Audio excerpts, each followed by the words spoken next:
Hello, good morning, and welcome to this week's Learn with Lorna, episode 144.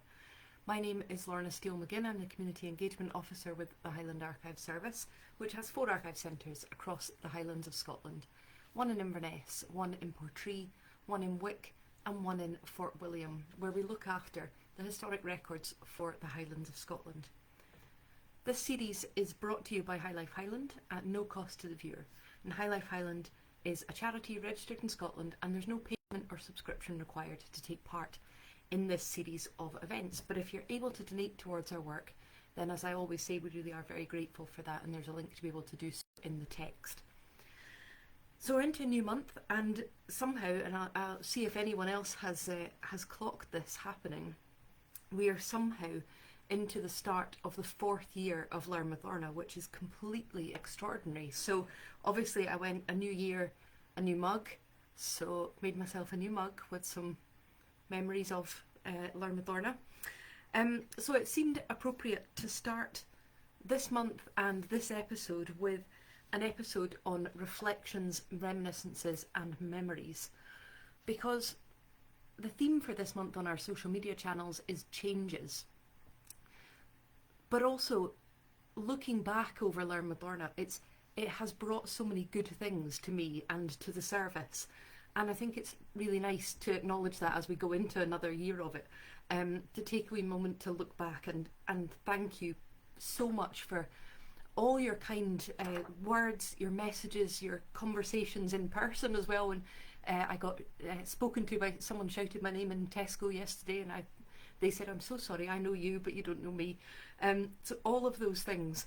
Thank you for the donations to the service, both in financial donations, but also in collections that we have gained since doing this series, and all of the unexpected things that have come from this, whether that's invitations to speak at things, or things like my Argentinian poetry book that I got last week. It's really been such a pleasure and such a huge part of my life over the last 3 years. So it's opened doors for me and for the archive service. So reflecting on it brings a lot of memories to me. So thank you for that. Positive memories like lovely conversations and events and things. Negative memories like tech giving way at the last second. Late nights sitting up writing. Some weeks I'm still writing it just before I go live. So yes, all sorts of things. So remembering and acknowledging and looking back is important, and that's what I wanted to talk about this week. We all look back, I think. Some people look back to lament changes, I think, that have happened. Some people look back and, think things are never going to be as good as they used to be. You have a different viewpoint on that when you work with history, that things weren't always great in the old days. Some people look back with happiness. Some people look back being glad that they're in a better part of their life now, a different phase of their life. And some people look back because they've been so radically shaped by something that happened to them in the past. And I think we all talk about things like old TV programmes, or people who used to live on our street, or particular occasions like weddings or football matches, or all sorts of things that are turning points. And that comes up in conversation all the time. But very few people, I think, actually actively write down or record their memories, either because they don't think they're that interesting, because maybe they find them hard to talk about, or because they don't have the time. And I think usually the reason is because it's never actually occurred to people to do that. So I would be interested to know, just from those of you who are watching, if you've ever done that, if you've ever sat down and just jotted down who lives on your street, what are the shops that you go to, what do you do for a living, all those kind of things that you take for granted that at some point will be forgotten by other people. Most of us don't get asked to go on desert island discs, which is my constant hope in life.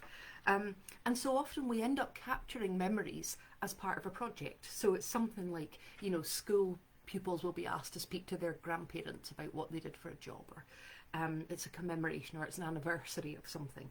And that's how some of the collections that we have come to us. And so I'm going to break this talk into sections to look at some of the things people usually reminisce about, evidence for which can be found in our collections. but I am going to pause for 2 seconds just to say hello to all the messages coming in. Nice to have you back, Jen. You've been a gap. Yes, Stuart, if 3 years done and into the fourth, it does feel like a big achievement. Okay, so childhood and school, I think, is a big thing. Probably everyone who's watching could right now immediately give me a memory of their childhood, of their school, of being told off, of playing, of a friend, of a teacher, all of those sorts of things. These are our formative years and they leave a big impression on us. And so we have documents in our collections that record people's memories of school. And the first one I wanted to share with you is from the records of Cullochudden Primary School, which closed in 2007 after, I think, around 200 years. This is a very small handwritten booklet of reminiscences written by a lady who was a pupil at Cullochudden School from about 1935 to 1943. It's, as I say, a small document. It's about 12 sides of A5, so it's just little, but it's packed with information about how Highland schools operated in the 1930s, from the layout of the classrooms with their roll-down maps on the walls to the paraffin lamps, the preparations for the inspector's visit, the head lice check, that was still going strong in the 80s and 90s, I can confirm, and the school dentist pulling out teeth in the middle classroom, she says, using a foot-treadled drill. So that's absolutely grim. In this extract, the lady who wrote these memories, and I don't know her name, but she recalls some of the plumbing challenges. She wrote, "The girls' playground was to the south and much smaller. The toilets were situated at the bottom of the playground and consisted of a shed divided into two, equipped with buckets, which were duly emptied into the ash which lay at the back of the toilets. The ashes from the school fire and various other rubbish was deposited there too. The ash pit was emptied out periodically, usually at weekends or on school holidays. To the west, on the schoolhouse side of the boundary dyke, there was a pump shed in which where all the water for the school and probably the schoolhouse had to be hand pumped out of a well. This was one of the caretaker's tasks, but on occasion I can remember one other girl and myself being sent out to pump the water. I can't remember the reason for that, but it wasn't a punishment, although it did feel like it." So I have to say, we still had to go out to a separate building to go to the toilet when I was at school, but we didn't have to pump the water ourselves or empty an ash bin. Another school memoir can be found in a deposited collection. So that one that I just read comes from the county collections, County of Ross and Cromarty. This is another one that can be found in our deposited records, D624, written by Lorna in 2001 at the request of Inverness Local History Forum, where I was speaking yesterday. These are the memories of Inverness in the early 20th century. Lorna grew up in Tomatin, which is, for those who are not local, just a little bit down our main road out of Inverness, towards heading south out of Inverness. So she grew up there with no neighbours, and she was absolutely delighted when she was sent to Heatherley School in Inverness as a boarder at the age of 7. Quite interesting to think you would be completely delighted to be sent away to school at the age of 7. But her memories are of cosy and motherly teachers, and fond memories of other pupils, including one pupil whose mother had been killed when she picked up an exploding ornament because it turned out to be a World War I grenade.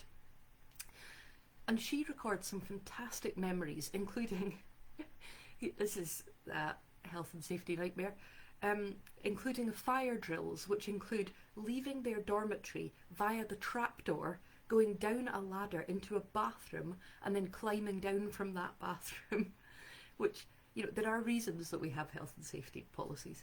And she describes the fact that one night the girls, because it was a girls' school, lifted the trapdoor to terrify a housemaid taking a bath downstairs. Heatherley had its own brownie and girl guide packs, and they seem to have provided a lot of both fun and training, and classroom lessons were supplemented by things like ballet dancing and fencing and elocution, and the advent of school plays and things like that. And she describes in great detail the uniform, gym slips, and the hats, which were velour in winter and straw in summer. It's all very Enid Blyton. The rules for hair, so it had to be plaited during the day or combed out for special occasions. And she recalls some of the discipline that was meted out at the school. Have a listen to this. Most of the crimes are long since forgotten, but the memory of the punishments remain. For a minor offence, I was sent to stand in the corner. Sulking, I got my own back by picking the wallpaper off above the dado rail. In summer, instead of being kept in writing lines, we were given the task of collecting, say, 100 dandelion heads and 25 dandelion roots, the exact number depending on the heinousness of the crime. This was a brilliant idea. Not only did we get fresh air and exercise, but our slavery could be witnessed by our chums, and we couldn't avoid seeing and hearing them as they played tennis or rushed about squealing with glee and generally enjoying themselves. And, of course, the heatherly lawns were improved. I slouched horribly and bent over my jotter with my nose almost on the paper and my eyes crossing. To remedy this, my schoolmistress used to tie my pigtails to the back of my chair. Is it owing to this, or all the dandelions, that at 88 I have neither backache nor twinges in my hinges? Great phrase. And she has a great turn of phrase, so this is another extract. During another term there was an outbreak of mumps, and nearly all, including teachers, were afflicted. One other girl and I seemed to be immune. This was great, we thought. First we were segregated from the afflicted, and then with great common sense, as it was near the end of term, we too were sent home, and the mumping mistresses continued to teach the mump-stricken. I laughed out loud a couple of times as I was reading her memories, and I'll come back to that document a little bit later on. I've spoken before about some of the collections that Nucleus hold in the Caithness archives, collections of memories and reflections, particularly the extensive oral history collection that I've spoken about, the Ian Sutherland collection and various others.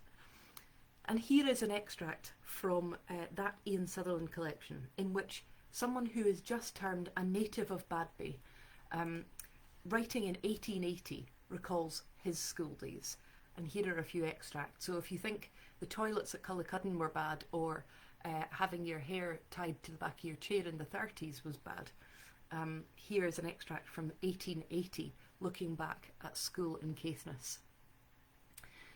The schoolhouse was on the east. The two communities, sorry, my lines got blurred in my eyes there.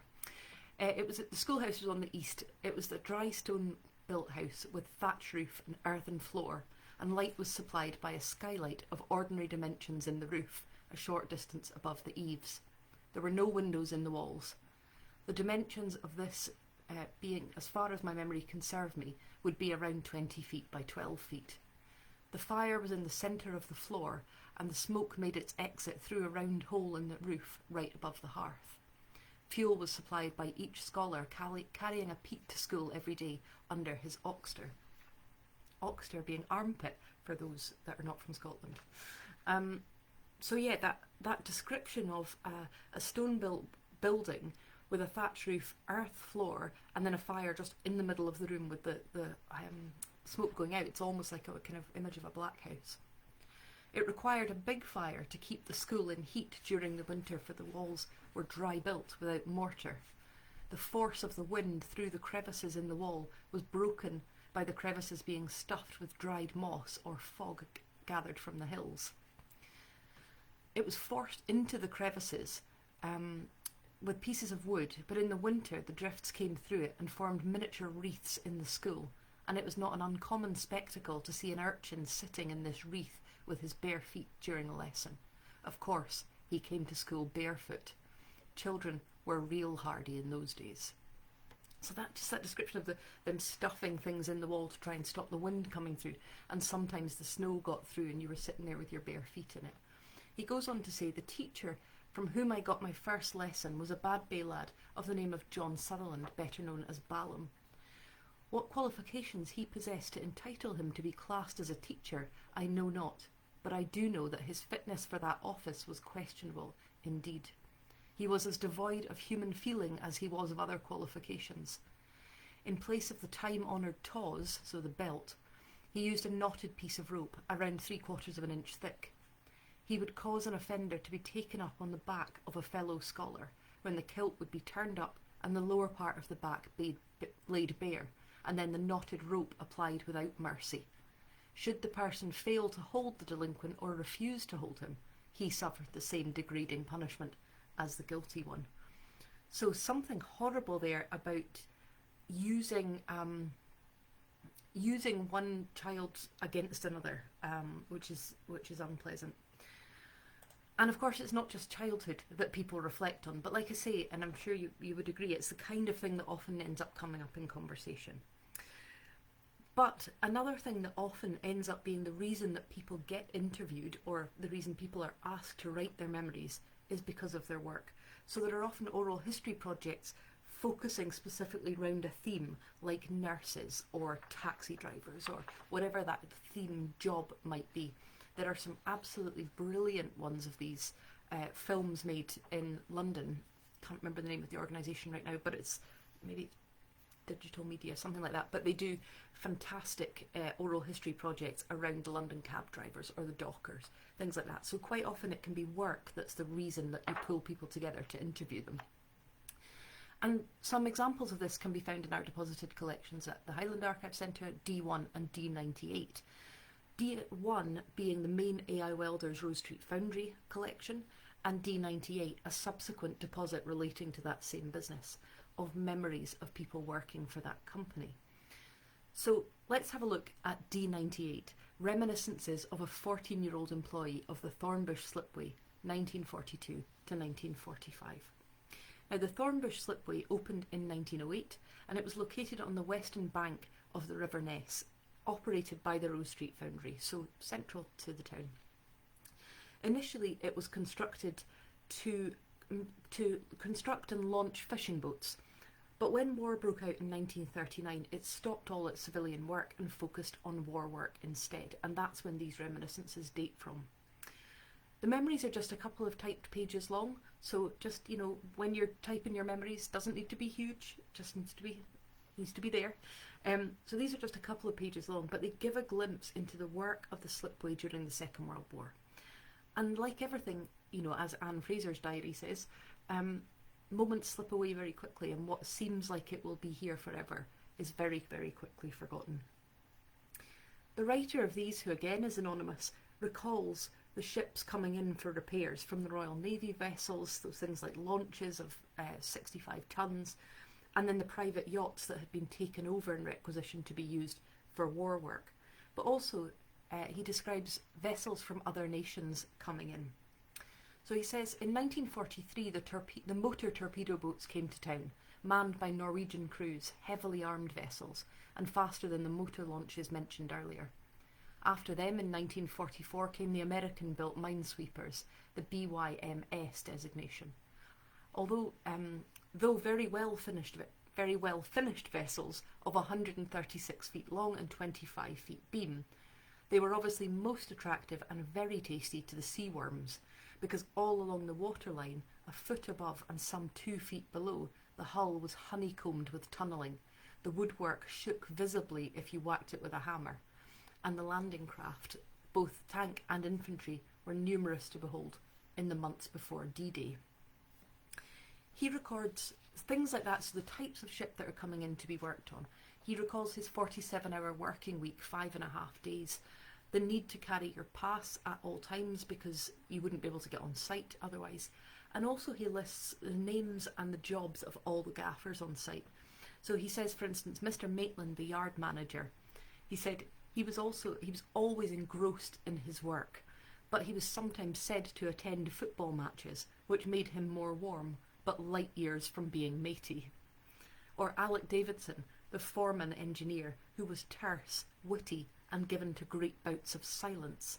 Apparently, you just accepted his air of impending doom. His memories end with VE Day, and he says this. On VE Day, 8/5/45, whilst hurrying to work, I met the tradesman I worked with coming the opposite way on the Black Bridge, Waterloo Bridge officially. The war's over, it's a holiday, away home, he told me, beaming. He was another great pipe smoker. I arrived home, and then out again.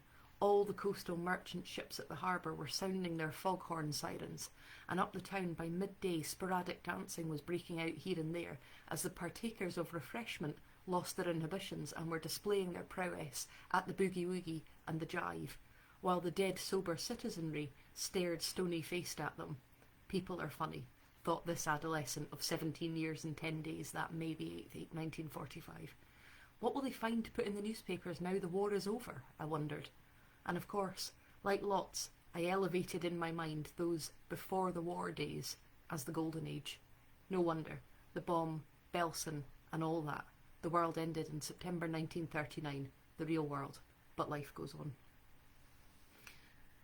Many of those who have left written or recorded memories speak about work. And that makes sense, because if childhood and school are our formative years, work is where we spend most of our lives. That's the thing often that takes most of our energy and our focus, and it's also where skills are formed and where friendships are made that can last the rest of our lives. And sometimes it's only when people retire that they stop to look back, or are asked to look back over their working life. In the 1980s, Regmore Hospital, which again for those who are not local is the main hospital serving the Highlands, Regmore was going through some huge changes. So for instance, the construction of the main tower block, which we now associate with the kind of iconic image of Regmore, and the transfer of the acute services from the Royal Northern Infirmary was all happening in the 1980s.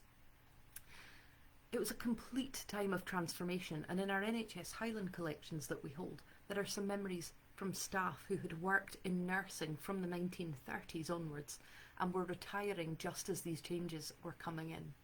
So for instance, Catherine from Edenbane in Skye, she had worked at Paisley Infirmary and then at Fever Nursing in Greenock before moving to Regmore, where she worked between 1950 and 1982. She remembered the very army and orientated nature of Regmore's early years because it was built in 1941 with the aim of being a short-lived war hospital. And she described the stoves that were heating the wards. Again, the paraffin cookers and paraffin always seems to come up. That the practice of standing to attention when the matron arrived. And I'm sure someone will say that they should bring matrons back, because people always say that. Mary, who had come to Regmore as a senior nurse in the maternity ward, she had worked in Glasgow and in Leeds, and she recalled something similar about the war feeling that remained in the hospital in the early years, including having German prisoners of war on the wards. She also noted that when they transferred from Rosedene Maternity Hospital in Inverness to Regmore, it seemed so enormous that one of the sisters did her rounds on bicycle, which I love. Margaret, who retired as personal secretary for the X-ray department in 1982, saw both the positives and the negatives of that huge, much needed growth at Regmore. So again, it's one of those things that the growth was needed, the growth was essential, but it brings its challenges with it. And she said, Mrs. Mackenzie said that in her earlier days she was the sole secretary in the outpatient department. That's extraordinary to think, one person running the outpatient department for the Highlands. And she arranged all the clinics. She seemed to work 25 out of the 24-hour hours of each day, but thoroughly enjoyed those very friendly days at Regmore Hospital. Today she has found that the hospital has grown so much larger and busier that many people have now lost contact with their colleagues. So again, that move, that the growth was essential, but it brings challenges with it. Places changing, like those extracts relating to Regmore, are often something that people reflect in, either as the focus of their memories or it's something that just comes up as an aside. And often it's often people seeing a negative to that, I think. They often sort of see that as the halcyon days and then something changed. So we have collections that talk about the changes in places, reflecting on things like places like South Bonar Bridge, Alness, Helmsdale, Lagan and various other places. And many of those, for instance the Helmsdale Recollections and the Lagan ones, are gathered together as part of preparation to publish a book by a local history society or a local heritage group. And so sometimes we will have all those research notes and also the finished book. So here is an extract from D608, Papers Relating to Lagan Heritage's book, Lagan's Legacy. And these are some of the memories of Jenny Catlin and Willie Gillis, who lived at Drumgask Farm from 1943 to 1953, when their father was appointed the farm manager. And here are some of their memories. It was a lovely big house. I remember the rows of bells in the kitchen and the cellar under the passage at the back of the house. These, I understand, originated from the days when Drumgask had been an inn or a staging post. I suppose we did possess keys for the house, but I don't recall ever seeing them, and certainly the doors were never locked. Such was the way of life at that time. I can recall children from Cat Lodge having to stay with us overnight when the weather was too bad for them to get home. There was another year when we were unable to get to school for a whole week. Regrettably, I am unable to remember the dates for these incidents. 1947 was a particularly hard year. I think it was following the thaw that the River Spey burst its banks below the Red Bridge and all the ground on the right side of the line was flooded. On one occasion, my father and some of the workers made a sledge and harnessed it to a Clydesdale horse and went over to the shop at Lagan for provisions for all the neighbours. Lambing time was also a tricky time when the weather was bad. I can recall father, a big man, bringing home a tiny scrap of a lamb on occasions. The beast would be given a few drops of whisky and placed in a bed near the fire, and it was amazing how they revived. Baby chickens were often brought in too until they regained strength. So these were the memories of Jenny. And then her sister, her brother Willie, said, "One July, when the estate landlord, family and maids had arrived, in the course of my duties I was asked by one of the misses to carry a trunk to a certain room number. So I set off to the room in question. Without thinking, I threw open the door of the room and barged in with the trunk, which was quite heavy.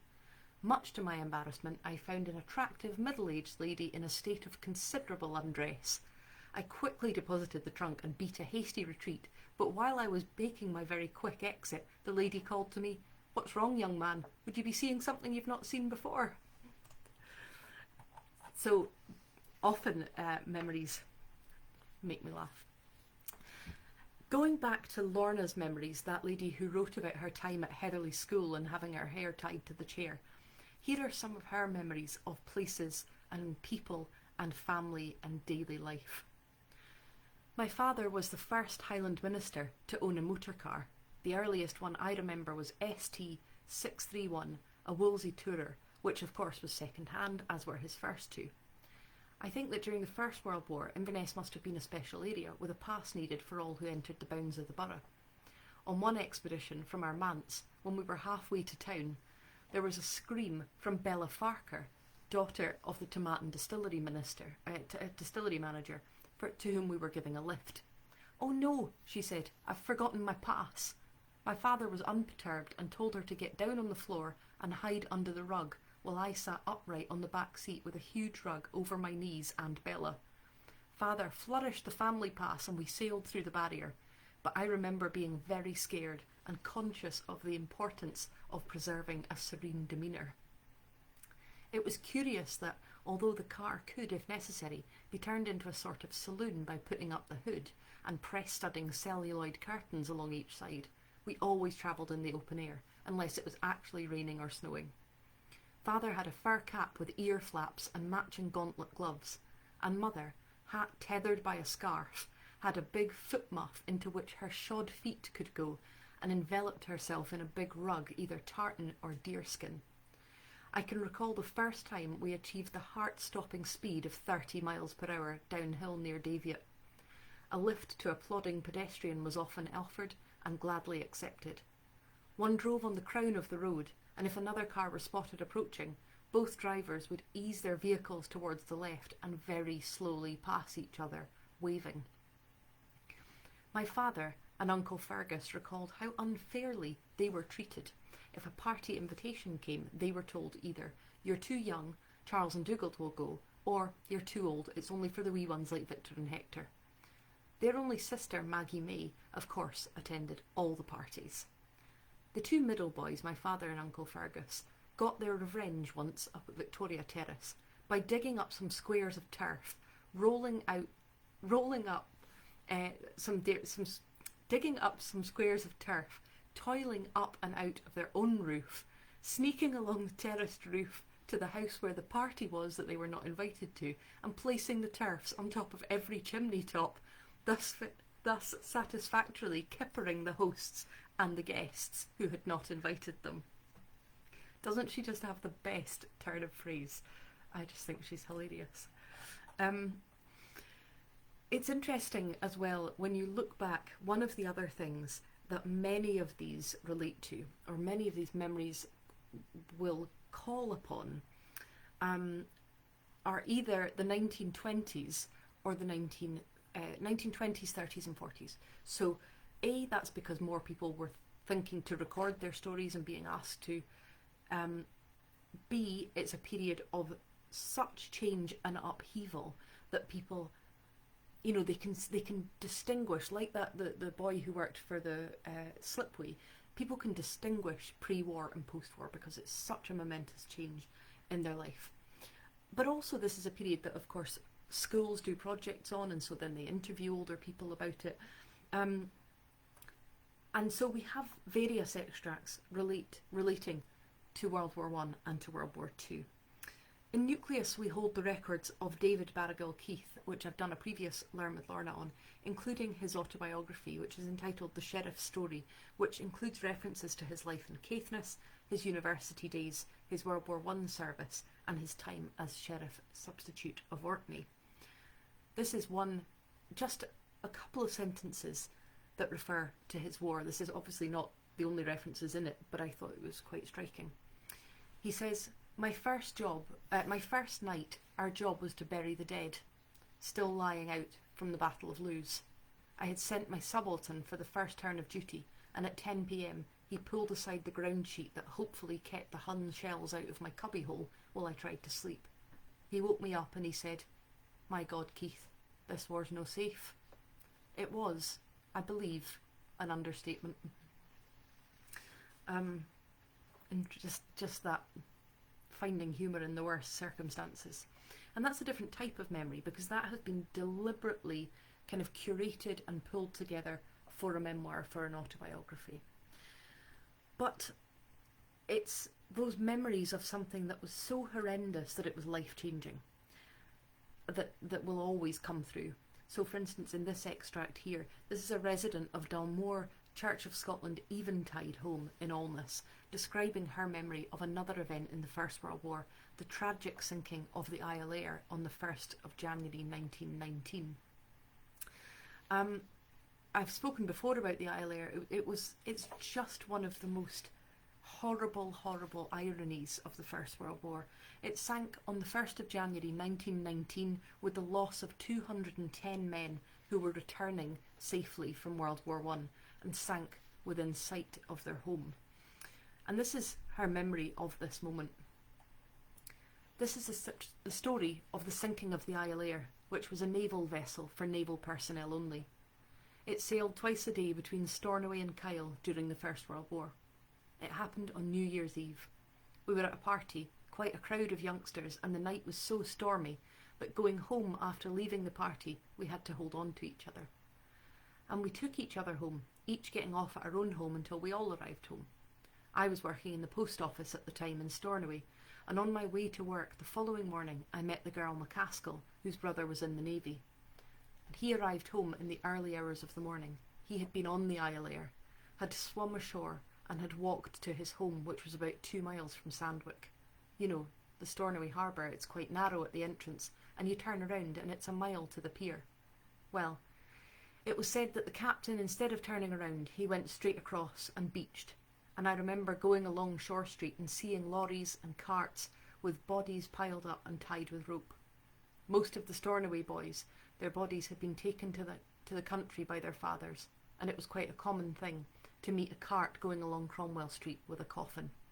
They were so short of coffins that eventually a boat came from Kyle with coffins. I heard, but I didn't see. I heard they were just boxes. One man had a son in the army and a son in the navy. The naval son was coming home on leave, and he, of course, was on the Isle Ayr. He met his brother at Kyle, and his brother said, "It's a pity I couldn't get on the Isle Ayr too and come home together," because they belonged to the country, miles from Stornoway. The brother said, "Just a minute," he said. He went aboard the Isle Ayr, got an oilskin. His brother put it on over his kilt and went aboard the Isle Ayr with him, and then the two of them were lost. It was dreadful. I sometimes wonder if I really did see it. It's hard to believe after all this length of time, but I did. If you want to hear that lady recalling that story in her own voice, you can do so by visiting our website, Ambala. If you type in Ayalair, you'll be able to hear that story in her own voice.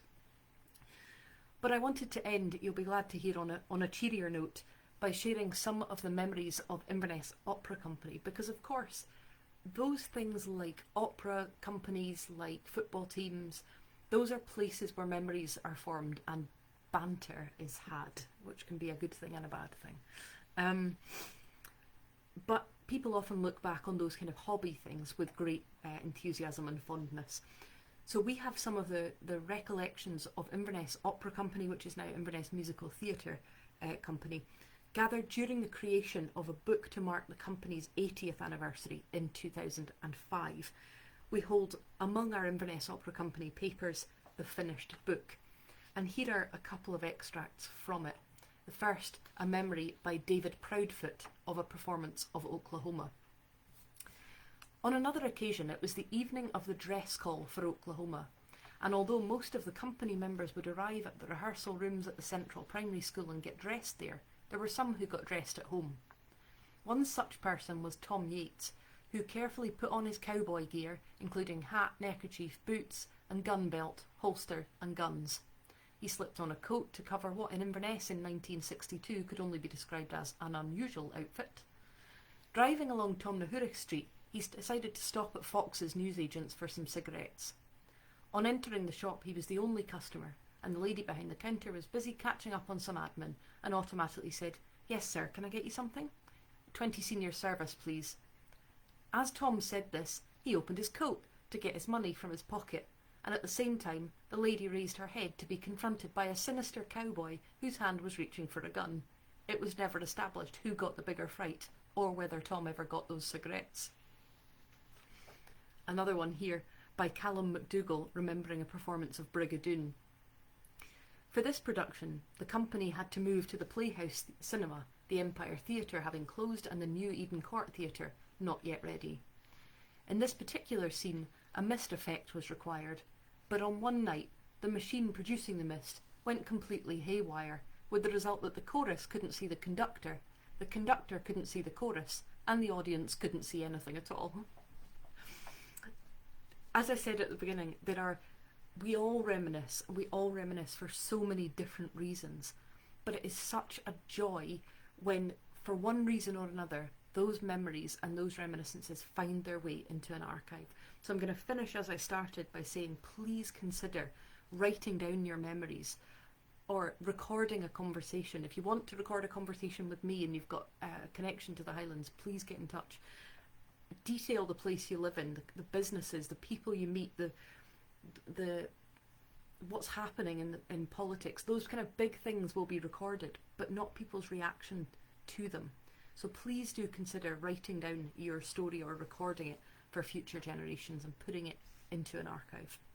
So thank you again for listening. Thank you again for joining me as we go into the 4th year of Learn with Lorna. If you didn't join me at the beginning, you wouldn't know why I'm holding a mug, but it makes sense. Thank you very, very much for your lovely comments. And I hope you can join me next week. Next week we'll be looking at the Sage Sutherland family and that extraordinary contribution they have made to the religious history of the Highlands and Islands. That I think will be pre-recorded if I can get it to upload successfully. It will be pre-recorded because I am on leave next week. But I'll see you live the week after. A reminder that this series is brought to you by High Life Highland at no cost to the viewer. That High Life Highland is a charity registered in Scotland and there's no payment or subscription required to take part in this series of talks. But if you're able to donate towards our work, then we are very, very grateful for that. Thank you again for the last 3 years. Thank you.